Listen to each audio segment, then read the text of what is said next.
તો રાજ્યમાં ફરી એકવાર સામાન્ય વરસાદની આગાહી કરવામાં આવી। દક્ષિણ ગુજરાતમાં વરસાદની સંભાવના વ્યક્ત કરાઈ। મધ્ય ગુજરાત અને ઉત્તર ગુજરાતમાં પણ વરસાદ પડી શકે। સૌરાષ્ટ્ર કચ્છમાં પણ વરસાદની શક્યતાઓ વ્યક્ત કરાઈ। અમદાવાદમાં હળવા વરસાદની આગાહી કરાઈ।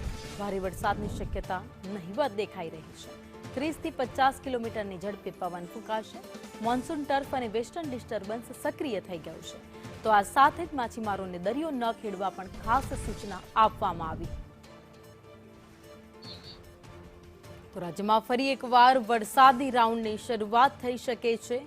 રાજ્યના તમામ વિસ્તારોમાં છૂટોછવાયો વરસાદ પડી શકે। વરસાદી સિસ્ટમ સક્રિય થઈ છે ત્યારે હવામાન વિભાગ તરફથી આગાહી કરવામાં આવી છે કે આગામી દિવસોમાં ભેજવાળું વાતાવરણ રહેશે અને આ સાથે જ સામાન્ય વરસાદ પડી શકે છે। કોઈ જ ભારે વરસાદની શક્યતા નથી।